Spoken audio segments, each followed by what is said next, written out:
வணக்கம். உடுக்கை இழந்தவன் கைபோல் ஆங்கே இடுக்கண் களைவதாம் நட்பு. அதாவது, எமது ஆடை நழுவும் போது கை விரைந்து சென்று உதவுவது போல, நண்பருக்கு துன்பம் வரும்போது விரைந்து சென்று உதவுவதே உண்மையான நட்புக்கு அடையாளமாக இருக்கின்றது. எமது இதிகாசங்களிலே காலம் கடந்தும் நிலைத்து நிற்கின்ற ஒரு சில நட்புகளுக்கு உதாரணங்களை நாங்கள் பார்ப்போம். ஒன்று கிருஷ்ண பகவானும் சுதாமாவும். இவர்கள் குருகுலத்திலே ஒன்றாக படித்தவர்கள். பின்னர் கிருஷ்ணர் அரண்மனையிலும் சுதாமா வறுமையிலும் வாடுகின்றார். ஒரு முறை நண்பனை பார்ப்பதற்காக ஒரு பிடி அவளோடு புறப்பட்டு செல்லுகின்றார். சுதாமாவை கண்டவுடன் கிருஷ்ண பகவான் அன்போடும் மரியாதையோடும் வரவேற்று அவருக்கு எல்லா செல்வங்களையும் வழங்கி ஆசீர்வதித்து நிற்கின்றார். உண்மையான நட்புக்கு விளக்கங்கள் எதுவும் தேவையில்லை. அடுத்ததாக, திரௌபதிக்கும் கிருஷ்ண பகவானுக்கும் இடையிலான நட்பு.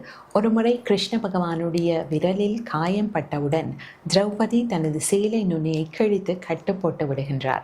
பின்னர் கௌரவர்களினால் மானபங்கப்படுத்தப்பட்ட போது கிருஷ்ண பகவான் திரௌபதியுடைய சீலையை தாரை தாரையாக வளரச் செய்து அவருக்கு உதவினார். நட்பு ஒரு கவசம் போல காக்க வேண்டும். அடுத்ததாக, கிருஷ்ண பகவானுக்கும் அர்ஜுனனுக்கும் இடையிலான நட்பு. மகாபாரத யுத்தத்தின் போது அர்ஜுனன் தனது கடமை எது என்று தெரியாமல் கலங்கி தவித்து யுத்தம் புரியாமல் குழம்பிய நிலையில் இருந்தபோது பகவத்கீதை என்ற ஞானத்தை உபதேசித்து அவரை வழிப்படுத்தினார். நட்பு சரியான வழியில் நம்மை வழிப்படுத்த வேண்டும். அடுத்ததாக, ராமாயணத்திலே சுக்ரீவனுக்கும் ராமருக்கும் இடையிலான நட்பு.